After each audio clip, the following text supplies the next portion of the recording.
Hello everyone, welcome back to my YouTube channel. I hope आप सब अच्छे होंगे और आप सबकी पढ़ाई भी अच्छी चल रही होगी।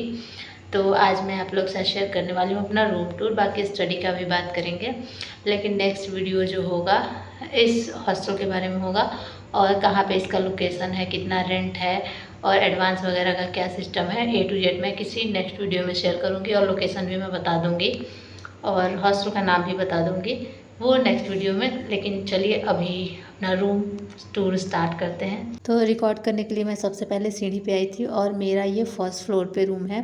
तो मैं अभी सीढ़ी चढ़ रही हूँ, उसके बगल में ही जैसे मैं सीढ़ी चढ़ी यहाँ पे लिफ्ट है। लिफ्ट से अगर ऊपर जाना हो या नीचे जाना हो, तो मैं तो लिफ्ट यूज़ नहीं करती, छत पे जाना हो तो कभी कभी यूज़ कर लेती हूँ।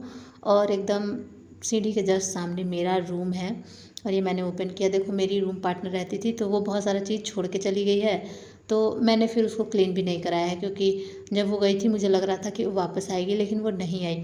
और ये सीधे एकदम जैसे दरवाज़ा खोलते हैं वैसे ही मेरा बालकनी आता है और बालकनी से आप लोग देख सकते हैं बिल्कुल भी रोशनी वगैरह नहीं आ रहा है, मतलब बहुत कम। अगर बालकनी आप खोलेंगे तो पढ़ाई नहीं कर सकते हैं, लाइट ऑन रहेगा तभी। और इधर कंस्ट्रक्शन चल रहा है जिसकी वजह से हमेशा धूल मिट्टी, ये सब धूल मिट्टी नहीं, धूल और ये सीमेंट वगैरह बालू वगैरह गिरते रहता है। तो आप लोग देख सकते हैं अभी ये जस्ट पेंट हुआ था कुछ दिन पहले, लगभग 1 महीना पहले, और इस पर पूरा फिर से गंदगी जम गया है क्योंकि कंस्ट्रक्शन चल रहा है। और भाई 5 या 6 मंजिला बिल्डिंग बनेगा तो ऑफकोर्स गंदा रहेगा, इस वजह से मैं हमेशा बंद रखती हूँ। मतलब इधर पूरा पीछे साइड में सबका वही रूम में हाल है, बालकनी बंद करना पड़ता है। पहले अपने ये बंद करते हैं दरवाज़ा, उसके बाद मैं दिखाती हूँ आपको रूम। तो चलिए स्टार्ट करते हैं। ये रूम बहुत छोटा सा है क्योंकि हॉस्टल में ऑफ कोर्स रूम छोटे ही होते हैं। एक यहाँ पे बेड है, एक यहाँ पे बेड है, एक बेड पे मैं हूँ और एक बेड पे मेरी एक रूममेट आई थी, वो चली गई। कारण भी मैं बताऊँगी क्या कारण है, किसी वीडियो में बात करूँगी, अभी मैं नहीं बता रही हूँ। तो यहाँ पे बेड है मेरा और ये जो है बालकनी है, मैं आपको दिखाती हूँ सामने। मतलब बेड है उसके इधर में बालकनी है और यहाँ पे जैसे ही डोर है मेरा, वहीं पे मेरा जस्ट टेबल रखा हुआ है। टेबल रखने के बाद थोड़ा सा भी स्पेस नहीं है और यहाँ पे मेरा कुछ बुक्स वगैरह है, बाकी तो मैंने ऐसे रखा हुआ है बुक। और यहाँ पे आप मैप, बस यही आप ऑप्शन है कि जहाँ आप सोते हैं वहीं आप मैप चिपका सकते हैं, क्योंकि एक बस एक दीवार है और आपका टेबल है, वहीं पे टेबल है, वहीं पे बेड है और उसके पीछे साइड में ये मेरा बेड है। और यहाँ पे मैंने टैब वगैरह कुछ रखा है और यहाँ पे मेरा बुक्स है, जितना भी बुक है। यहाँ पे 2 बैग रखा हुआ है, तो उसके नीचे कुछ बुक है, कुछ ऊपर बुक है, ऐसे बुक है। और इसी पे जो भी मेरा सामान है लगभग मैं इसी पे रख देती हूँ। और अभी एग्ज़ाम, आप लोगों को पता है एग्ज़ाम सिर पे था, तो बहुत अच्छे से ऑर्गेनाइज नहीं है कोई भी चीज़, क्योंकि एग्ज़ाम था तो इतना मैं प्रेशर में थी तो ऑर्गेनाइज नहीं कर पाई। बट अभी मैं रिकॉर्ड कर रही थी, एग्ज़ाम नहीं है। यहाँ तक कि आप लोग देखिए मैं मंथ भी चेंज नहीं की हूँ, कि मतलब इतना भी मेरे को ध्यान नहीं था। वहाँ टेबल पे रहता था तो मैं मंथ चेंज कर देती थी, ऐसे याद नहीं पड़ा चेंज करने का। और ऊपर में मैं ट्रॉली रखी हूँ और हमेशा मैं बंद रखती हूँ खिड़की भी, लेकिन थोड़ा भी खोल देती हूँ ना, कंस्ट्रक्शन चल रहा है तो बहुत ज़्यादा डस्ट आता है, इस वजह से ज़्यादातर मैं खिड़की ऑफ ही रखती हूँ। और वहाँ पे देखिए, वहाँ पे प्लग है, अब हम वहाँ पे क्या चार्ज करेंगे बताओ, अजीब ही है। ये फ़ैन लगा हुआ है और यहाँ पे जो है मेरा मैप है, इसके जस्ट ऊपर एक बल्ब है, ठीक है, एक यहाँ बल्ब है और एक और मैं दिखाती हूँ, इसके जस्ट उस वाले वॉल पे, इसके सामने यहाँ पे एक है। और ये जो अलमारी आपको दिख रहा है ना, उस पे मेरी जो रूम पार्टनर थी वो सामान रखती थी। और इसमें चेयर आप नहीं रख सकते हैं, आप लोग देखिए मैं चेयर नहीं रखी हूँ क्योंकि स्पेस नहीं है चेयर रखने का। तो यहीं पे मैं ऐसे अपने बेड पे ही बैठ के और पढ़ती थी। तो चेयर इसी वजह से मैं ख़रीदी नहीं थी, क्योंकि ख़रीद भी लेती तो रखने का जगह नहीं था। और वहाँ पे एक अलमारी है जिस पे अभी मेरा फ़ोन रखा हुआ है, आपको ऐसे थोड़ा सा दिख रहा होगा। तो वहाँ पे जो मेरी रूम पार्टनर थी वहाँ पे वो टेबल लगाई हुई थी, तो मतलब बिल्कुल स्पेस नहीं था कि हम टेबल भी रख लें चेयर भी रख लें। तो इस वजह से मैं टेबल रखी थी, तो मैं अपना बेड पे पढ़ती थी, वो एक चेयर रखी थी तो उसको बार बार हटाते रहती थी। मतलब जब बैठना होता था तो बैठ के पढ़ती थी, फिर अगर किसी को दरवाज़ा खोल के बाहर जाना है तो उसको जाना पड़ता था। और इसमें एक ही ये चार्जिंग पॉइंट था यहाँ पे जो है, जिस पे मैं अभी चार्ज लगाई। और ये जो है सेकेंड वाल है, यहाँ पे एक चार्जिंग पॉइंट है भी नहीं तो वो ख़राब है। और इसके सामने यहाँ पे बालकनी, और बालकनी बहुत ज़्यादा गंदा है, क्योंकि जो झाड़ू लगाने आती है वो बोलती है डेली कि बहुत गंदा रहता है, तो वैसे भी आ जाता है तो मैं डेली नहीं बोलती हूँ। और इस पे वो सारा सामान रखी थी तो उसी का सारा सामान है।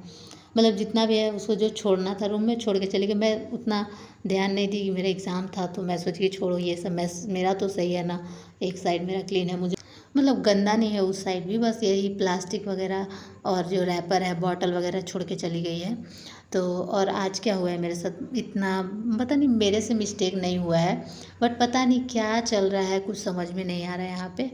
तो मेरे हस्बैंड फ़ोन कर रहे थे, क्योंकि उनका आदत है, वो सुबह में फ़ोन करते हैं ताकि वो देखें कि जगी है, खाना खाई है नहीं खाई है। डेली का है कि वो खाना खाने के टाइम पे मेरे पास कॉल करते हैं कि वो मतलब नाश्ता की है कि नहीं की है। और मेरा फ़ोन लग ही नहीं रहा था, और मैं आज सोची ना कि नहीं, आज मतलब मेरे हस्बैंड का फ़ोन गुम हो गया है, तो वो अभी ख़रीदे नहीं हैं, तो जिसकी वजह से जो घर पे फ़ोन है वो यूज़ कर रहे हैं, तो ड्यूटी चले गए थे। और मैं सोची मैं अब कहाँ फ़ोन करूँ, छोड़ो। और मैं भी फ़ोन नहीं की इधर से, और मेरे पे फ़ोन लग ही नहीं रहा था।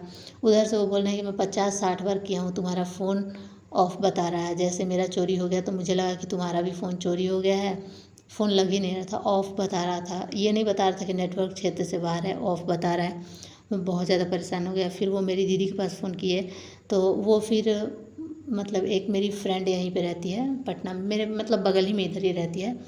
तो फिर वो मेरी दीदी किसी और के पास फ़ोन करके, और फिर उसका नंबर लिख, क्योंकि ये जो मेरी फ्रेंड है ना वो कहीं ना कहीं से रिलेटिव ही लगती है, तो फिर उसका नंबर मांगी। फिर दीदी फ़ोन की उसके पास की, प्रीति का फ़ोन नहीं लग रहा है मेरे को, तो फिर वो बोली कि ठीक है मैं करके देखती हूँ। फिर ना मेरा कॉल उससे भी नहीं लग रहा था, फिर वो व्हाट्सअप कॉल की, तो मेरे को बोली कि तुम्हारी दीदी मेरे पास फ़ोन कर रही थी कि तुम्हारा फ़ोन नहीं लग रहा है।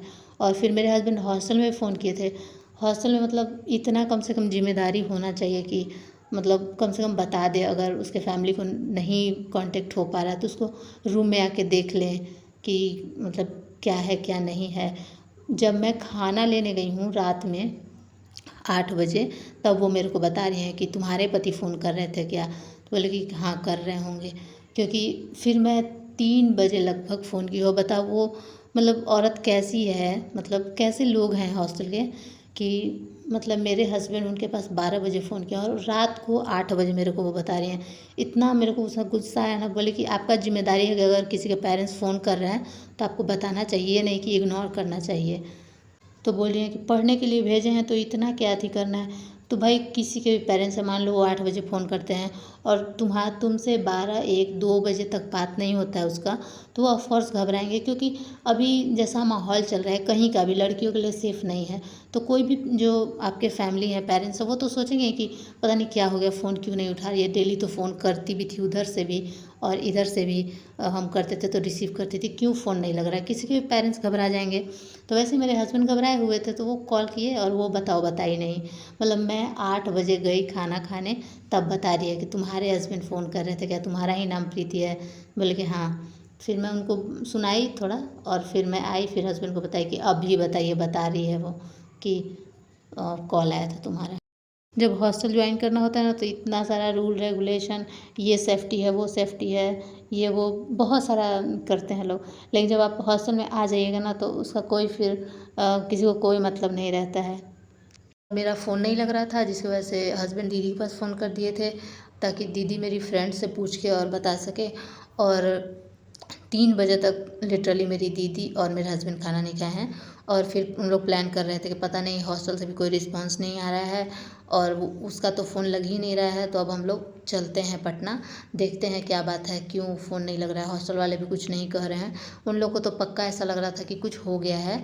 तो मेरी फ्रेंड थी तो उसके थ्रू बात हुआ, तो फिर मैं कॉल की। ज्योग्राफी का जो PYQ है जो मैंने टिक किया था उसको भी मैं लिख रही थी, और अभी मैंने यहाँ तक किया है, और मैं बुक में दिखाती हूँ कि कहाँ तक हुआ है मेरा।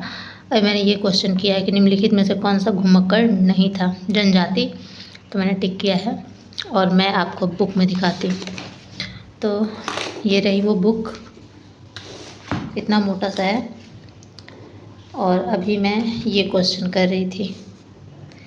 तो मैंने इतना मोटा बुक को कर लिया है, और मतलब कुछ चीज़ें ऐसी छूटी हुई हैं, ऐसा नहीं है कि नहीं छूटा है, बट हाँ मैंने लगभग कर लिया है। इसमें कुछ कुछ टॉपिक छूटा हुआ भी है, बट यहाँ हूँ मैं, और अभी इतना बचा हुआ है, देखते हैं इसको कंप्लीट करते हैं। 1-2 दिन में हो ही जाए, 1-2 दिन नहीं देखूँगी, अब सारा ज़रूरी नहीं है कि सारा चीज़ करना ही है, तो जो इम्पोर्टेंट है उसको कर। फिर मैं चली गई थी खाना खाने के लिए, और ये मैंने आज मंगाया था ऑनलाइन ही, कुछ और सामान मंगाई थी और साथ में ये दही।